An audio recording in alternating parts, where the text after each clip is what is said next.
Superman is the most endearing superhero of all time. Since his debut in 1938, he's been the foundation of modern superhero storytelling. But despite being one of the most recognizable fictional characters on this planet, Hollywood has struggled to adapt him. Box office bombs, creative disagreements, and endless debate about whether he's relatable have plagued nearly every attempt. The biggest issue is that nobody seems to agree on what makes Superman work. Warner Bros. Has spent decades trying to reinvent him, gritty reboots, deconstructions, power limiters, each time straying further from made him great. And yet the answer has been right in front of us the whole time. Not in some billion-dollar blockbuster, not in a gritty reboot, but quietly in the background across 3 animated films that no one ever marketed as a trilogy. Together they form the most complete, honest, and emotional Superman arc ever put to screen. You've probably heard of them, maybe even seen 1 or 2, but when you watch them in sequence, something changes. They reveal the heart of Superman, not as a god, not as a weapon, but as a man with a purpose. So what makes this secret trilogy the best Superman story ever put on screen? And what can it teach us about getting Superman right? Well, let's take a look.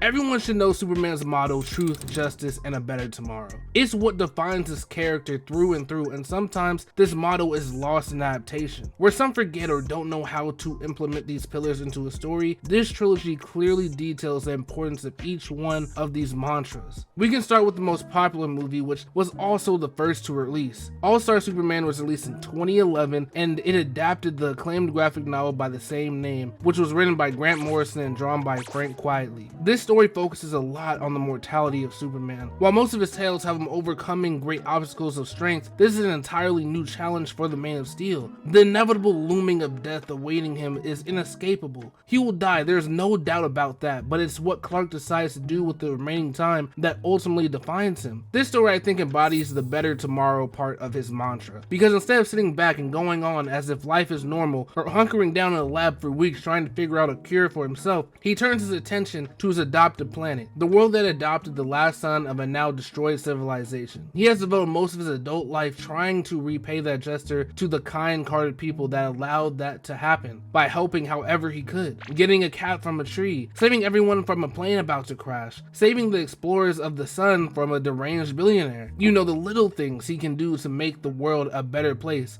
He does it. But now that he has his ticking time bomb, he has to figure out how to keep this little green and blue sphere safe when he's gone. At first, he starts with Lois and reveals his secret identity to her, and lets her walk in his shoes with a vial that gives her Superman's powers for a day. She's not only able to fly and lift very heavy things, she can start to see and hear the world as he does. She sees the reason why he loves this world so much. Through the ugliness, there's always beauty somewhere. In eyesight, everything is connected. During her day with powers, they encounter a couple of villains, and Superman is not only able to show his amazing strength, but also his incredible intellect. During his time left on Earth, he imparts on the world his values and how he sees the world, and he does that through Lois mostly. She sees how Superman handles conflict, how he visualizes the world around him, and this is what Superman really is trying to do, inspire the world to care for it the same way he does. Even by the end of the film, his arch enemy and #1 hater, Lex Luthor, is able to see the world as he sees it. Everything and everyone is connected through the universe, and it's truly a sight to behold for Lex. It makes him realize how wrong he was and puts him on a path where he can actually help the world the way he's supposed to. As Superman leaves to save Earth one last time from the sun literally exploding, the people rest easy as there will be a better tomorrow thanks to the Man of Steel. The next installment into the trilogy is Superman vs. the Elite. It's an adaptation of one of my favorite Superman comics, What's So Funny About Truth, Justice, and the American Way.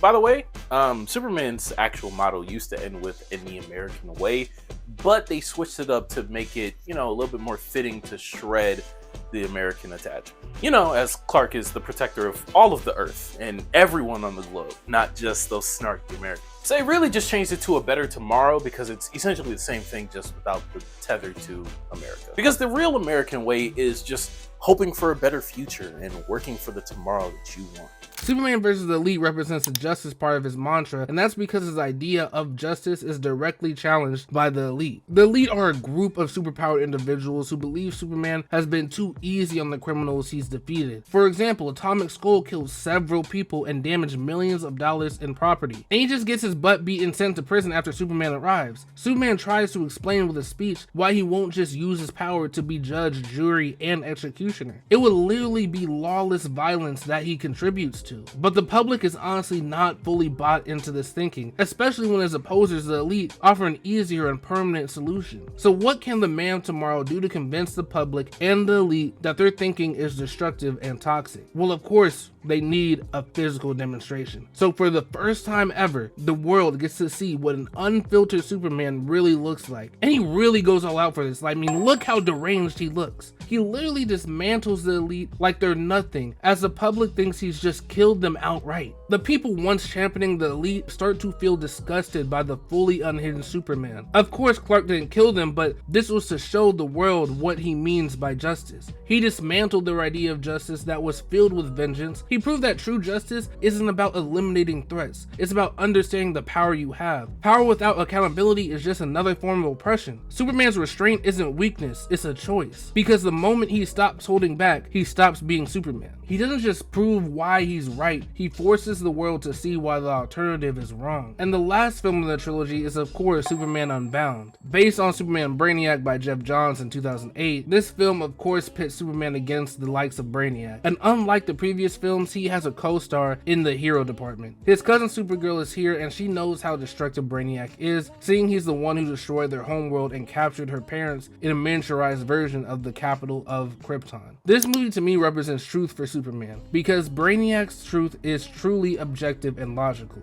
He sees living beings as data entry points to be stored and stripped of any life or growth. And Clark at the beginning of this film thought his truth was his responsibility to protect Earth. And of course it has to be done alone, and that's why he would keep Lois at an arm's length and hesitate to fully trust Supergirl with heroic duties. But when he fully comes to understand his place in the world against Brainiac, he understands that his truth is about trust. Trust in others to do well, because he can't control everything like a universal dictator. His truth helps him by the end of the movie in trusting the world's protection to more of its new citizens and old. And he's finally able to trust himself to give his all to the one he loves the most, Miss Lois Lane. These three movies make up what I believe to be the best Superman trilogy of all time. Each movie shows a different but important aspect of Superman and his worldview. They're not trying to reinvent the wheel when it comes to the Man of Steel. There's no black and gray cloud over him. There's no lack of interest in the character. This trilogy understands that Superman isn't supposed to be like us.